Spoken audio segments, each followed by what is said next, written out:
Selamat siang Pak, perkenalkan saya dengan Dr. Eka Stefani berjaga di Klinik Pasien Non siang hari ini. Sebelumnya saya izin konfirmasi terlebih dahulu, betul Bapak X umur 40 tahun ya Pak? Baik Bapak, di sini saya akan melakukan pemeriksaan pada bagian daerah genital Bapak dan juga pengambilan spesimen.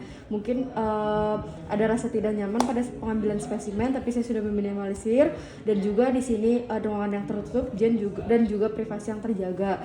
Baik Bapak, di sini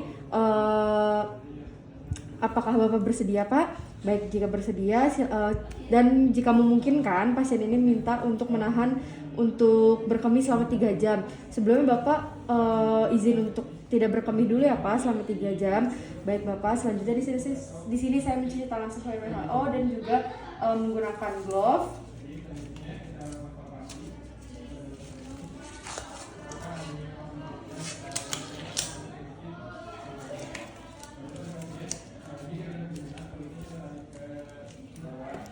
Selanjutnya di sini saya sudah menggunakan glove. Lalu di sini kita akan melakukan pemeriksaan abdomen. Di sini minta pasien untuk berbaring terlentang di meja pemeriksaan. Lalu kita setelah itu kita palpasi pada bagian suprapubik ya untuk menentukan kandung kemihnya distensi atau tidak. Di sini kandung kemihnya distensi. Lalu kita lihat pada bagian selangkangan dan kemaluan. Sebelumnya kita minta pasien juga untuk berbaring seperti posisi litotomi atau mengangkang. Lalu kita lihat pada bagian selangkangan atau kemaluannya, kita lakukan inspeksi dan palpasi pada daerah inguinal untuk mengetahui adanya limfadenopati. Jika ditemukan limfadenopati, kita catat jumlah, ukuran, konsistensi, mobilitas, nyeri tekan atau tidak. Di sini tidak ditemukan. Lalu kita inspeksi pada kulit area pubis untuk melihat lesi kulit,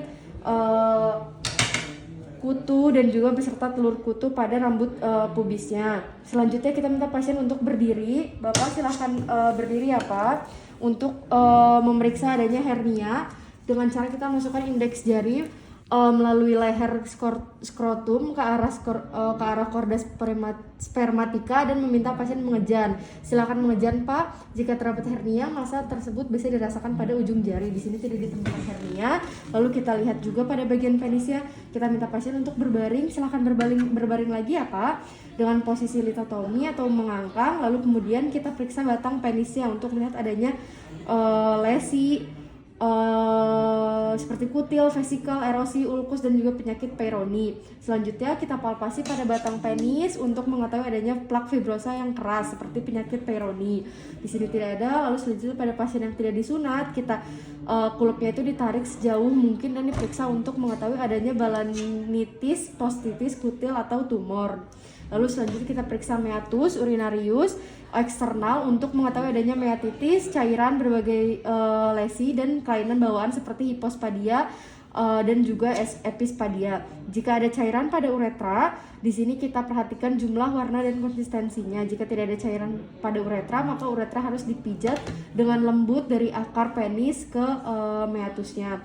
Selanjutnya kita menjepit ujung penis antara ibu jari dengan telunjuk di posisi di posisi jam 6 dan 12. Lalu kita periksa adanya stenosis, meatus atau intralesi uretra seperti kutil. Di sini tidak ada. Lalu selanjutnya kita pengambilan spesimen. Kita membersihkan spesimen terlebih dahulu di bagian ujung uretranya atau di bagian ujung penisnya menggunakan kasa swab. Lalu setelah itu kita pastikan sampel ini tidak terkontaminasi. Lalu selanjutnya di sini kita untuk bahan untuk hapusan gram dan biakan untuk Neisseria gonorrhoeae diperoleh untuk mengambil ujung swab kapas. Di sini kita ambil, lalu setelah itu kita masukkan swabnya ini ke kedalaman 2-4 cm ke dalam uretra secara berurutan. Lalu kita masukkan ke media transport, lalu kita kirim ke lab. Lalu selanjutnya di sini kita swab di tempat uretranya, lalu kita masukkan, lalu kita swab lagi, terus kita taruh di bagian objek glass slide-nya. Setelah itu kita taruh. Setelah itu kita selanjutnya pemeriksaan chlamydia trachomatis. Ini menggunakan alat swab seperti kapas wall. Lalu kita masukkan lidi kapas ini ke dalam uretra. Kita putar dengan sedikit ditekan selama 5-10 detik, kemudian masukkan ke dalam media, lalu kita siap kirim ke laboratorium. Selanjutnya kita pemeriksaan Trichomonas vaginalis.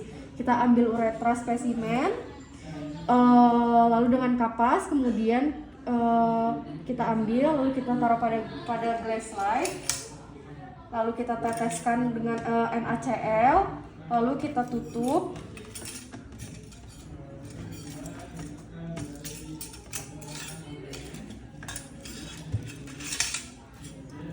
Lalu kita berikan vaselin atau petroleum jelly pada samping-sampingnya agar tidak terjadi kekeringan.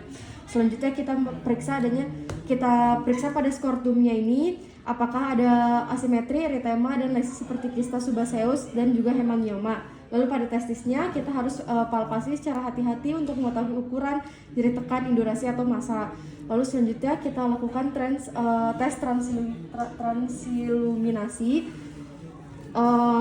dengan ruangan yang gelap, lalu juga lampu senternya itu diletakkan pada belakang skortum. Cahayanya ini akan dipantulkan dengan baik jika ditemukan adanya hidrokel atau spermatokel. Lalu selanjutnya kita pada bagian epididymisnya kita palpasi epididymis untuk ukuran, nyeri tekan, indurasi. Lalu kita rasakan alur antara testis dan epididymis berada di berbagai tempat kecuali di superior. Setelah itu ada korda spermatika. Di sini kita melakukan palpasi korda spermatika pada kedua sisi ibu jari dan juga ibu telunjuknya. Jika teraba maka catat kelembutan, penebalan atau asimetrinya. Terus selanjutnya kita cek pada perianalnya. Kita melakukan inspeksi daerah perianal untuk mengetahui adanya lesi seperti kutil, vesikel, lalu erosi, ulkus, dan juga evaluasi jika ada cairan atau tidak. Bila ditemukan cairan, kita tentukan jumlah, warna, dan konsistensinya. Bila terdapat indikasi, maka kita sarankan untuk dilakukan endoskopi. Baik Bapak, untuk pemeriksaan ini sudah selesai. Nanti sampelnya akan saya kirim ke lab. Apakah ada yang ditanyakan? Baik Bapak, terima kasih. Wassalamualaikum warahmatullahi wabarakatuh. Sebelumnya kita akan membersihkan areanya dan juga melepaskan sarung tangan dan juga mencuci tangan sesuai WHO.